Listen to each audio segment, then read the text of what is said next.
Graça e paz, amados. Vamos refletir um pouco sobre a palavra da fé que nós pregamos, a palavra que ouvimos. Quando nós ouvimos a palavra de Deus, o que nós estamos ouvindo, o que nós queremos ouvir? Em João capítulo 6, a partir do verso 60, encontramos uma conversa de Jesus com os discípulos. Jesus tinha pregado um sermão muito duro momentos antes, e muita gente desistiu, as pessoas foram embora. Ele disseram, duro é esse discurso, quem o pode suportar? O que Jesus falava? Dizia que muitos deles não estavam seguindo a ele com fé e com compromisso, estavam interessados nos milagres, nas curas, nas coisas que ele fez de bom. Estavam querendo receber as bênçãos, mas não estavam dispostos a se comprometer com ele. Então foram embora. Ficaram apenas os 12 apóstolos com ele. E ele foi conversando com eles e perguntou assim, vocês também não querem ir como os outros? Foi quando Pedro levantou e disse, Senhor, para que iremos nós? Tu tens as palavras da vida eterna, e nós temos crido e conhecido que Tu és o Cristo, o Filho de Deus vivo. Uma oportunidade de uma declaração de fé muito bonita. A fé que os fazia ficar com Jesus. Nós ouvimos muitas pregações pela internet, ouvimos todo dia pregadores diferentes.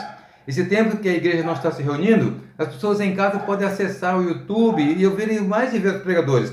Alguns famosos, alguns bons pregadores, alguns são carismáticos. Quando a gente ouve, a gente se impressiona com a palavra deles.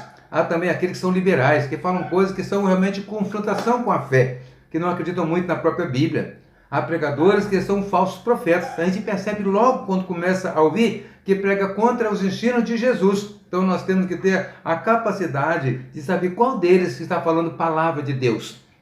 Vamos aprender a fazer um filtro, a filtrar tudo isso? O apóstolo Paulo diz que lá em Atos capítulo 17, os bereanos eram mais nobres do que os outros, porque tudo que eles ouviam, conferiam na palavra de Deus, e assim, na Bíblia. Quando nós ouvimos um pregador, nós devemos associar o ensino de Jesus, conferir com o ensino de Jesus. Se o pregador começa a pregar coisas diferentes, contrárias, então temos que desconfiar. Paulo disse que se alguém pregar outro evangelho, até se fosse ele mesmo, então seria anátema, maldito. O evangelho é um só. Se alguém prega um evangelho diferente, que inventa novidade, nós temos que filtrar se é mesmo assim na Bíblia, na palavra de Deus. Sempre a nossa referência será a palavra de Deus, os ensinos de Jesus. O filtro é a Bíblia. Vamos pensar também se nós estamos convencidos de que o que nós estamos ouvindo é uma palavra realmente vinda de Deus para o nosso coração. Quando nós entendemos que sim, passamos pelo filtro, então vamos crer que essa palavra é para o nosso coração. Deus pode falar conosco através da mensagem. Muitas vezes Deus fala coisas que vão direto à nossa necessidade. Deus está disposto a trabalhar a nossa vida. Nós temos que ter um coração disposto a crer. Creia que Deus fala conosco pela pregação, pela palavra. Em Romanos capítulo 10, verso 17, a Bíblia diz assim, a fé vem pelo ouvir e ouvir da palavra de Deus. Resulta em fé no nosso coração. Creiamos então que Deus fala conosco através da pregação. E quando nós chegarmos à conclusão que é realmente vindo de Deus a palavra, quando nós cremos nessa palavra, ela deve nos levar à obediência, obedecer, praticar. Há pessoas que ouvem a mensagem, a pregação e acham que linda a pregação, mas quando saem dali, já nem praticaram nada daquilo.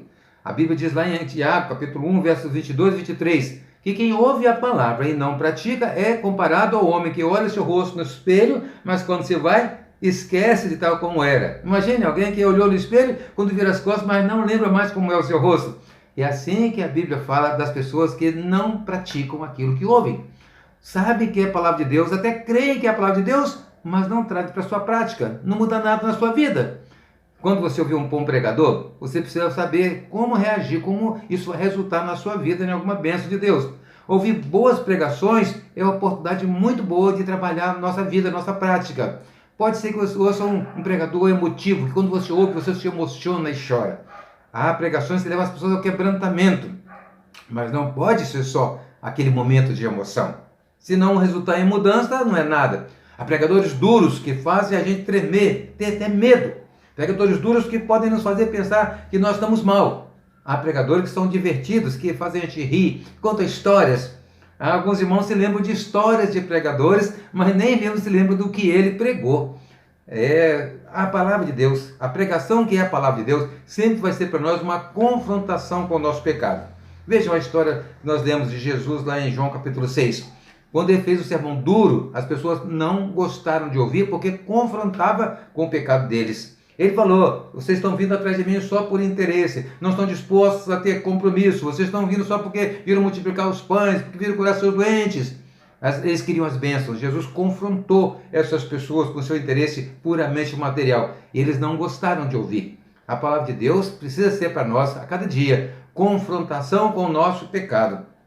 E quando confronta o nosso pecado, nós devemos ter a humildade de reconhecer, de nos arrepender, de buscar o perdão do Senhor. A palavra de Deus pregada na mensagem, no sermão, será de Deus quando ela confrontar o seu pecado. E quando confronta o seu pecado, deve conduzir você, meu ouvinte, a uma mudança. Você está disposto a mudar quando é confrontado?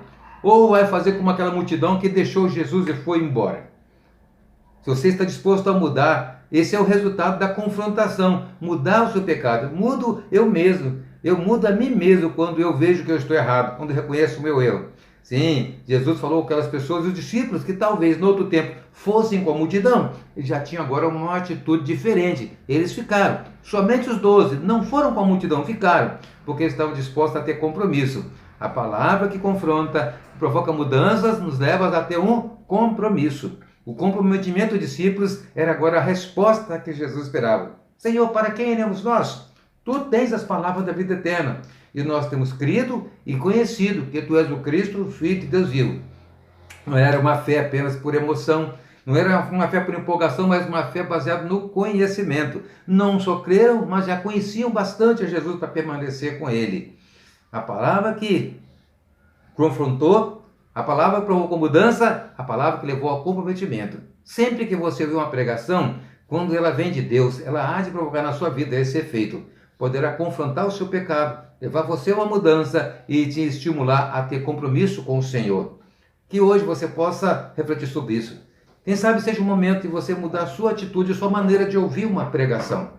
Quando você ouvir uma pregação, tenha em mente as coisas que já conheceu, que já sabe sobre Jesus, sobre a palavra de Deus, para confrontar, para filtrar. Vem de Deus essa palavra? Ou é invenção do homem? Ou é alguma ideia errada, alguma heresia?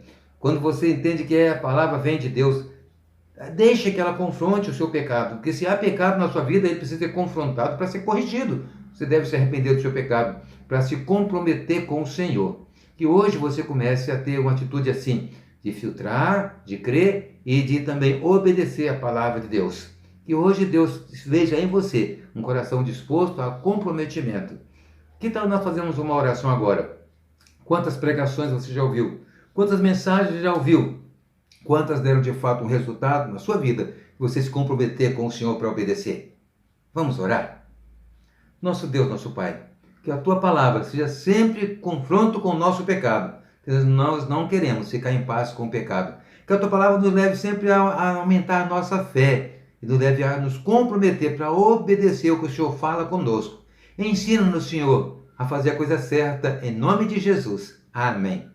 Deus abençoe você, meu amigo. Receba nosso abraço virtual. Quando o sol se vai, tudo se desfaz. Eu me chego a Ti.